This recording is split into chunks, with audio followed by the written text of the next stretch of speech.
अब हम पाठ 2 पढ़ेंगे, कौन सा फल खाऊं। बहुत पुरानी बात है, राजा भोज का दरबार लगा हुआ था। तभी वहां एक चतुर व्यक्ति ने प्रवेश किया। उसने अपने थैले में से 2 फल निकाले। राजा भोज के सामने वे दोनों फल रख दिए जो बिल्कुल एक समान थे। चतुर व्यक्ति ने कहा, महाराज, ये दोनों फल एक ही वृक्ष के हैं, इसलिए समान गुण वाले हैं। लेकिन मैं आपसे तथा आपकी सभा के विद्वानों से पूछना चाहूंगा कि इन दोनों फलों में से कौन सा एक फल खाऊं और कौन सा फेंक दूं। शर्त यह है कि फल को बिना स्पर्श किए ही उत्तर देना होगा। उसकी बात सुनकर सभी सोच में पड़ गए। राजा भोज ने कहा, पंडित जी, दोनों फल एक ही वृक्ष के हैं, तो कोई भी एक फल खा ले, इसमें पूछने की क्या बात है। अपने प्रश्न का उचित उत्तर ना पाकर चतुर व्यक्ति ने कहा, महाराज, आपकी बात ठीक है, लेकिन मेरा प्रश्न यह है कि इन दोनों में से कौन सा एक खाऊं और कौन सा एक फेंक दूं। यूं तो मेरा प्रश्न बहुत सरल है, किंतु जैसे जैसे विचार करेंगे वैसे वैसे वह कठिन लगता जाएगा। कवि कालिदास चुप हैं, क्या वे भी उत्तर नहीं देंगे। राजा भोज ने कहा, बोलिए कविराज, उत्तर दीजिए ना। कवि कालिदास उस चतुर व्यक्ति की ओर देखकर मुस्कुराए, फिर कहा, पंडित जी कहते हैं कि उत्तर सरल है, इसलिए मैंने सोचा ऐसे सरल प्रश्न का उत्तर कोई भी दे सकता है। पंडित जी कहें कि प्रश्न कठिन है तो मैं उत्तर दूंगा। पंडित जी समझ गए कि वास्तव में कवि कालिदास बुद्धिमान हैं। एक बार स्वयं उनके मुंह से निकल गया कि प्रश्न सरल है, तो फिर अब कैसे कहें कि प्रश्न कठिन है। और यह बात अगर वे नहीं कहते तो कालिदास उत्तर देने की जवाबदारी से छूट जाते। पंडित जी ने सोचा कि ऐसी चतुरता दिखाऊं कि कवि भी मान जाए। वे बोले, एक कुएं में पानी है, पानी देखकर कोई नहीं कह सकता कि वह कितना गहरा होगा, लेकिन पानी में उतरकर गोता लगाने पर उसकी गहराई समझी जा सकती है। इसी तरह मेरे इस प्रश्न का उत्तर भी जैसे जैसे सोचते जाएंगे वैसे वैसे कठिन होता जाएगा। इसलिए कवि कालिदास सोचकर कहें कि प्रश्न सरल है या कठिन। यदि प्रश्न सरल है तो कोई बात नहीं, लेकिन कठिन है तो स्वयं कवि कालिदास उत्तर दें। कवि कालिदास विचार करने लगे, क्योंकि उन्हें चुनौती दी गई थी। प्रश्न सचमुच सरल नहीं था। 2 समान फल हैं, उनमें से एक खाना है, दूसरा फेंक देना है। लेकिन ऐसा क्यों? कालिदास सोचने लगे। शब्द की ही कीमत होती है। यह फेंक देने की बात क्यों कही गई है? इसलिए जरूर सही उत्तर इसी में छिपा है। कवि की समझ में आ गया कि जो अच्छा है उसे खाना है और जो अच्छा नहीं है, खराब हो गया है अर्थात सड़ गया है, उसे फेंक देना है। बस उत्तर मिल गया। कवि कालिदास ने बड़ी प्रसन्नता के साथ उत्तर दिया, एक फल सड़ गया है, उसे फेंक दें, और दूसरा फल अच्छा है, उसे खा लें। कवि कालिदास का उत्तर सुनकर वह चतुर पंडित गदगद होकर बोला, धन्य है कवि कालिदास, यही सही उत्तर है। 2 समान फल हैं, फिर भी एक में गुण है, वह उपयोगी है, और दूसरे का गुण समाप्त हो गया है, वह फेंक देने योग्य है। इसी तरह जिसमें गुण होगा उसी का मान होगा, और जिसमें गुण नहीं होगा उसे कहीं भी सम्मान नहीं मिलेगा। सड़े फल की तरह उसका भी तिरस्कार होगा।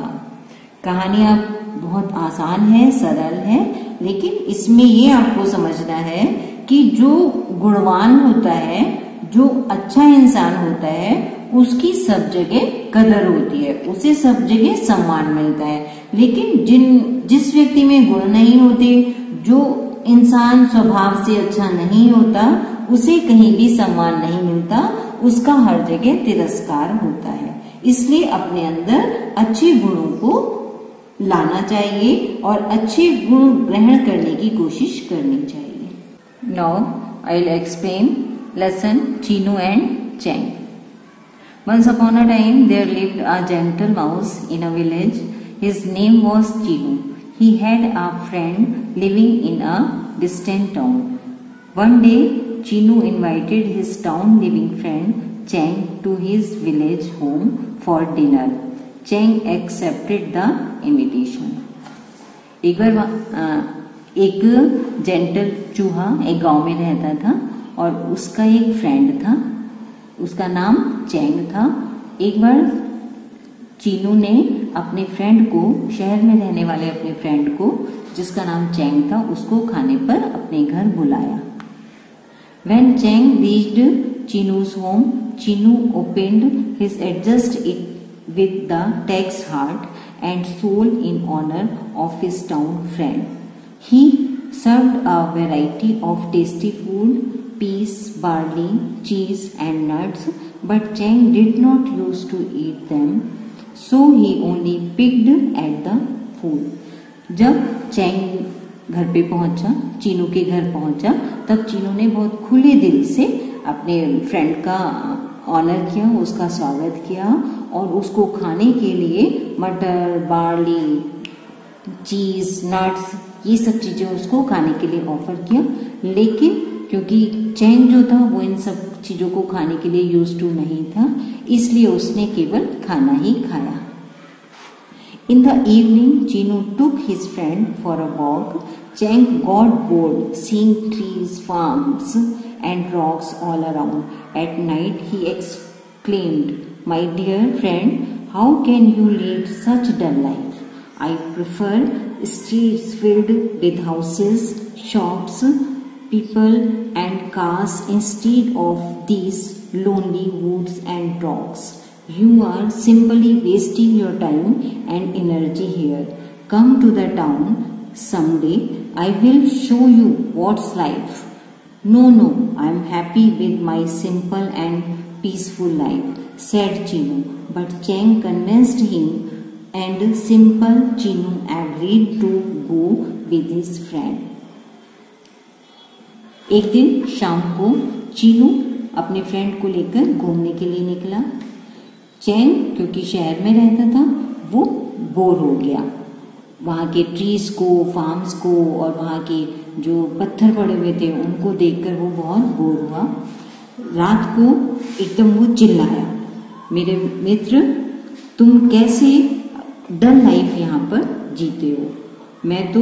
मुझे अच्छा लगता है शहर की लाइफ जहाँ पर घर बने हों, शॉप्स हों, लोग हों, कार्स हों, और इस बोर लाइफ की जगह ये जो पेड़ और जंगल जैसे हैं, जो पत्थर हैं, इस लाइफ से अच्छी मुझे शहर की लाइफ लगती है। You are simply wasting your time और एनर्जी। आप यहाँ पर अपनी लाइफ वेस्ट कर रहे हो, एनर्जी वेस्ट कर रहे हो। Come to the town someday, किसी दिन शहर में आओ। I will show you what's the life, मैं तुम्हें दिखाऊंगा कि लाइफ कैसी है। No, I am happy with my simple and peaceful life. Chinu ने कहा, नहीं, मैं अपने सिंपल लाइफ से ज्यादा सेटिस्फाई हूँ। बट चैंग कन्विंस्ड हिम, लेकिन चैंग ने उसको कन्विंस किया और चीनू वहां पर जाने के लिए तैयार हो गया। फ्रेंड्स रीच द टाउन, अब बहुत शाम हो गई थी जब दोनों फ्रेंड अपने टाउन में पहुंचे। They reach the house where Chang lived. The house was grand, it had velvet curtains and beautiful furniture. On the table were the remains of a grand feast. अब जब दोनों मित्र अपने गांव में पहुंचे, अपने घर पे पहुंचे, तो वहां पे उन्होंने देखा कि वो जो घर था वो वेलवेट कर्टन्स पड़े हुए थे और बहुत सुंदर फर्नीचर था और टेबल पर बचा हुआ खाना पड़ा हुआ था। Cheng was the host, so he ran back and forth bringing dainty dishes for his friend. The food was tastier than anything Chinu had ever eaten. He was sure he would enjoy his stay with his friend. अब जब Chang वहाँ पे जब उसका friend पहुंचा तो Chang बहुत खुशी अपने फ्रेंड को खाना खिलाने के लिए इधर उधर दौड़ा और उसके लिए बहुत अच्छा सा टेस्टी खाना अरेंज किया। और चीनू ने भी उस खाने को खूब एंजॉय किया क्योंकि ऐसा खाना उसने पहले कभी नहीं खाया था। Within a few days, Chinu got used to the new lifestyle. He was happy with life in the town. He would often say to Cheng, "I wonder how I had been satisfied with my simple life in the village." अब चीनू को अपने friend के साथ रहते हुए थोड़ा समय हो गया था और वो वहाँ की जो उसका लाइफ स्टाइल था उससे वो बहुत खुश था। उसने अपने मित्र को बोला कि मैं बहुत आश्चर्यचकित हूँ और मैं सोच रहा हूँ कि किस तरह से मैं अपनी गांव की सिंपल लाइफ में सेटिस्फाई हो गया था।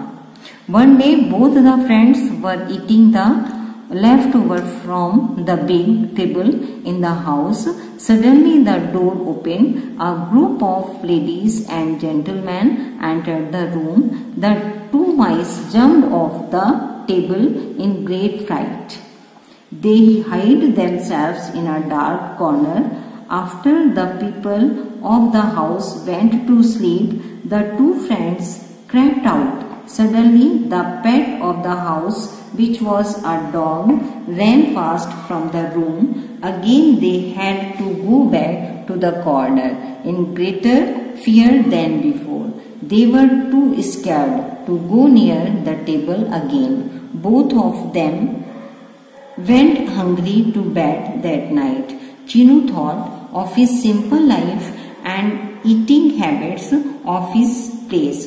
So he decided to go back to home. अब एक दिन जब दोनों फ्रेंड खाना खा रहे थे, टेबल पे बचा हुआ खाना खा रहे थे, तो अचानक ही दरवाजा खुला और वहां पर कुछ लेडीज और जेंटलमैन एंटर हुए रूम में और वहां से दो चूहे जो थे वो एकदम जंप करके डर के वहां से भागे और उन्होंने स्वयं को एक डार्क कॉर्नर, अंधेरे कोने में अपने को छिपा लिया।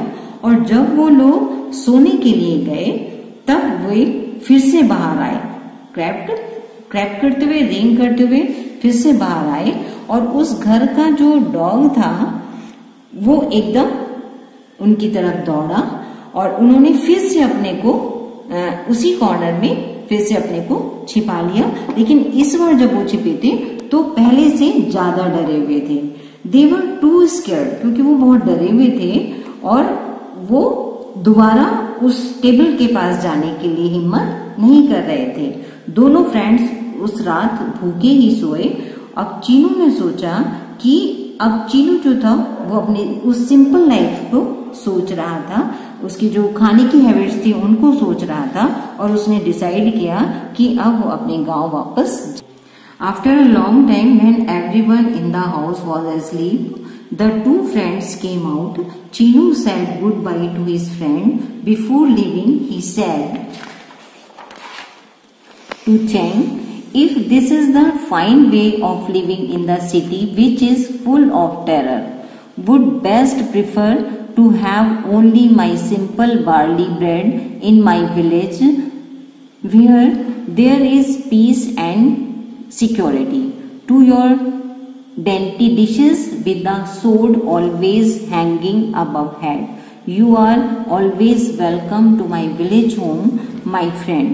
Chinu once again thanked to Cheng and came back to his sweet village home.